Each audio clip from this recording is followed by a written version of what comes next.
میں آپ کے اس سوال کا جواب دینے سے پہلے کہ پاکستان کے آئین میں اقلیتوں کو کس قدر حقوق حاصل ہیں اس کا یہ جواب میں آپ کو اس کے بعد دوں گا. میں تھوڑا سا یہ اس کے بارے میں بتانا چاہوں کہ جو ڈاکیومنٹری ہے یہ میری بھی نظر سے گزری BBC کی. میں سمجھتا ہوں کہ بڑا فیمس ادارہ ہے اور کریڈیبل ادارہ سمجھا جاتا ہے اس کو, لیکن کچھ عرصہ سے ہم یہ دیکھتے آئے ہیں کہ خاص طور پہ اقلیتوں کے حقوق کے حوالے سے یہ جو ادارہ ہے یہ پاکستان کی بدنامی کا مسلسل باعث پاکستان کو بدنام کر رہا ہے, اور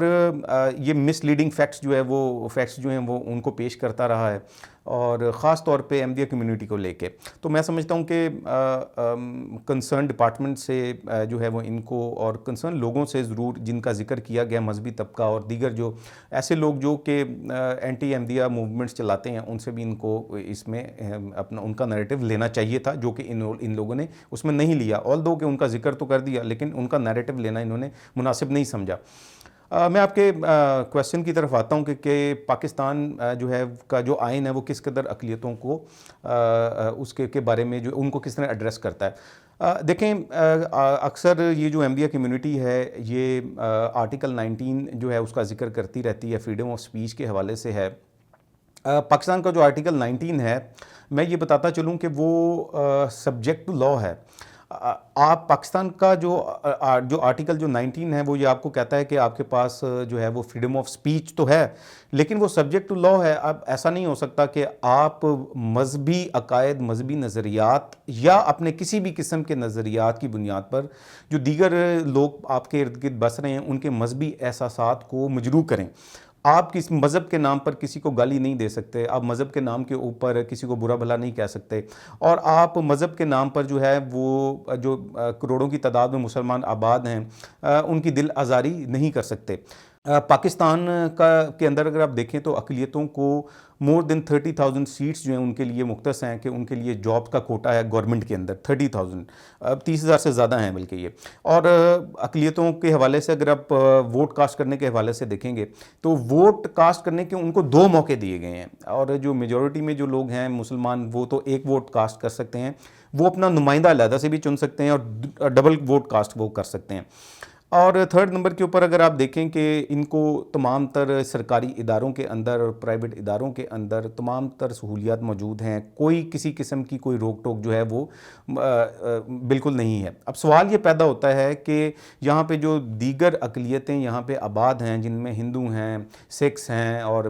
بہائی ہیں اور دیگر اور بھی لوگ جو کمیونٹیز ہیں, ان کو تو کوئی پرابلم یہاں پہ نہیں ہے اور انہوں نے تو کبھی اس قسم کے ان کے گلے اور شکوے ہمارے سامنے نہیں آئے. اور لیکن ایسا کیا ہے کہ آئے دن یہ جو قادیانی کمیونٹی کے ممبرز ہیں اور قادیانی جماعت ہے یہ پاکستان کے حوالے سے یہ اس قسم کے جو پروپیگنڈا ہے وہ کیوں کرتے رہتے ہیں. تو اس کے اگر آپ بیک گراؤنڈ پہ جائیں گے تو اصل میں بات یہ ہے کہ اسی نشریاتی ادارے کو انٹرویو دیتے ہوئے پاکستان کے اندر قادیانی جماعت کے جو سپوکس پرسن جو تھے سلیم الدین صاحب,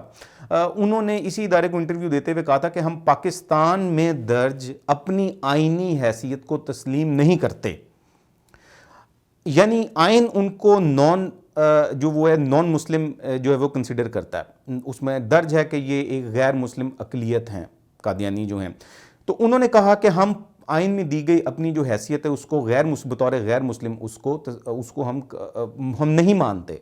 اب سوال یہ پیدا ہوتا ہے کہ اگر وہ پاکستان کے کانسٹیٹیوشن کو نہیں مانتے, اس میں اپنی حیثیت کو تسلیم نہیں کرتے, تو وہ کن حقوق کا مطالبہ کرتے ہیں؟ جب وہ اپنی حیثیت کو تسلیم نہیں کریں گے تو پرابلم یہاں سے شروع ہوتی ہے. جہاں تک قادیانیوں سے متعلق یہ جو آئین میں جو امینڈمنٹ کی گئی ہے اس کا جو ہے یہ دیکھیں, اس کے اندر اگر آپ دیکھیں گے 1974 میں ان کو پورا موقع دیا گیا, وہاں پہ بلایا گیا اور یہ اس پوری کارروائی کا حصہ رہے اور اس میں پوری تیاری کے ساتھ آئے, پوری ٹیم کے ساتھ آئے, لیگل ٹیم کے ساتھ آئے. اگر ان لوگوں نے اس کا فیصلہ تسلیم نہیں کرنا تھا اور آج اگر یہ کہہ رہے ہیں کہ ہم آئین کو نہیں مانتے, اگر اس کا فیصلہ تسلیم نہیں کرنا تھا تو یہ اس پارلیمنٹ میں اس بحث کا حصہ کیوں بنے؟ انہوں نے اس وقت یہ اس وقت کیوں نہیں انہوں نے کہا کہ جناب ہم تو اس بحث کے اندر آئیں گے ہی نہیں پارلیمنٹ میں, ہم تو کیونکہ ہم تو یہ سمجھتے ہیں کہ جیسا کہ یہ کہتے ہیں کہ جناب کسی کو حق نہیں ہے کیونکہ کسی کو غیر مسلم قرار دے سکے, کسی اسمبلی کے پاس یہ حق نہیں ہے, تو یہ پھر اس وقت کیوں اسمبلی کے اندر گئے؟ کویسچن تو یہ پیدا ہوتا ہے. تو ان کو جانا ہی نہیں چاہیے تھا.